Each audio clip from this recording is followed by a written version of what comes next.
went into business actually in my parents' garage. This little area that I made surfboards when I was a kid in high school. I built surfboards in the garage, and then I fell in love with sailing and started my own business when I was, I don't know, 18 or something like that. And I built the first 505 plug in my parents' garage. Moved it to Campbell in my first reel shop, and that's when I started building the tooling and producing 505s, was in Campbell. And then at some point later, not too long thereafter, moved to Santa Cruz and was there for 26 years at the old shop, the Reef, everybody called it. There was this old lumber yard there and an old gas station. And I found it and moved in.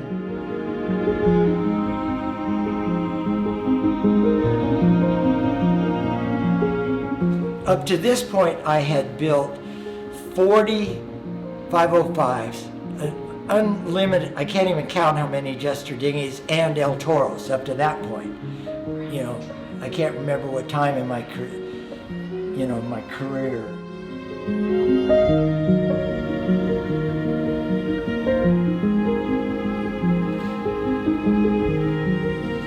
A lot of the early history I share with John and my brother John and other guys like George Olson, and Dennis Bassano's name will come up because he's just a character, main player, and the reason the whole More 24 thing got going was Dennis Bassano.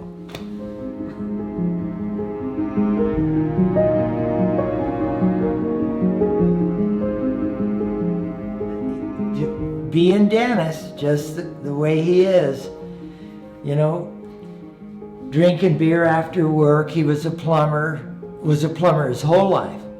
Already when I moved to town, had a nice piece of property in the mountains, which everybody wants a piece of property in the mountains.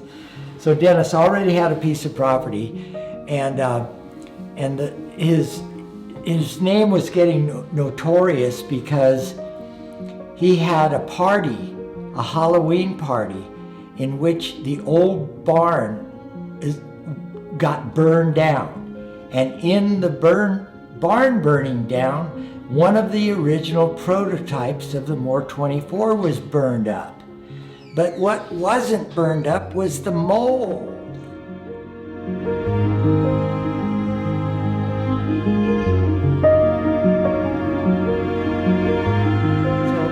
There goes one of the original boats. Grendel was the other real original.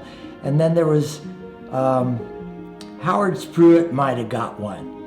But the point was that the mold was saved by accident.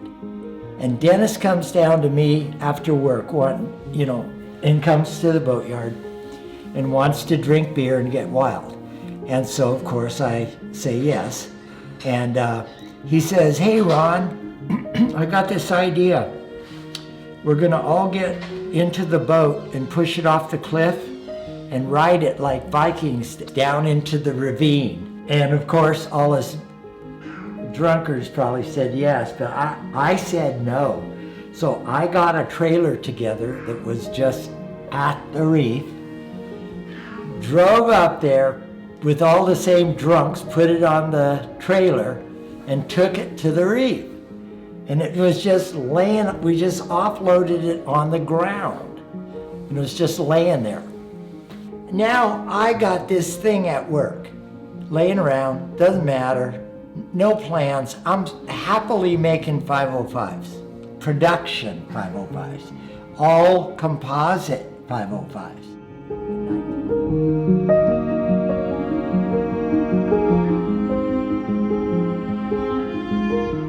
George Olson, when he built Grendel, I was really impressed. Really cool boat, good looking boat, and I never sailed it, I don't think, maybe once, twice. I was into multi-hulls or high-performance boats like 505s, which I was then manufacturing. So anything less was no fun. If you don't get adrenaline in sailing, I'm not going to do it. So anyway, I was attracted to the high-performance 24-foot boat because of the success George had with that boat. And then our prototype, Summertime, was just a screamer, and it was pretty tame. The Moore 24 got a little more horsepower. The real early prototypes were a little narrow, maybe not under ballasted, but the keel was in the wrong place. And so when we built Summertime, we, George, John Moore, and myself, we built a similar keel, approximately 1,000-pound keel, moved it a half a foot forward. I think we left the rig in the same spot. No, moved it aft. Moved it aft, yeah. We made the J grow.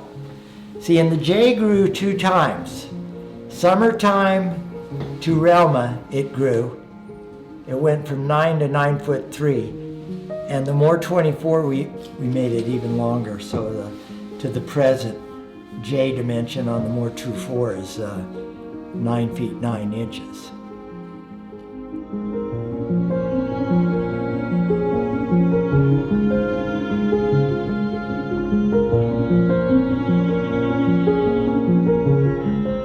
It's way cool because the boat really did in fact evolve.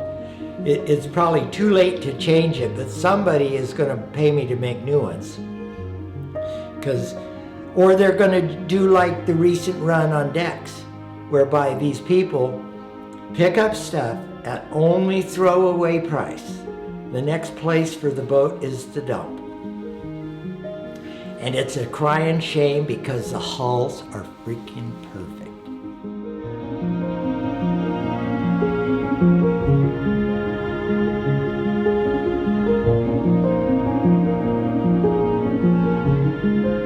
Balsa core dry rot, made real bad because of leaky fittings.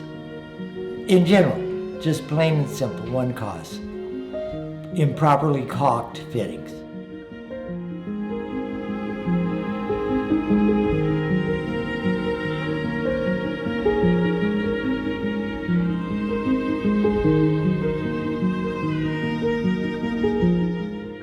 Talented guys, these specific guys, are buying brand new decks for me because the percentage of dry rot in the deck is 50-50. You know, half the foredecks blown out, one cockpit side, the cockpit soles, everyone's good still.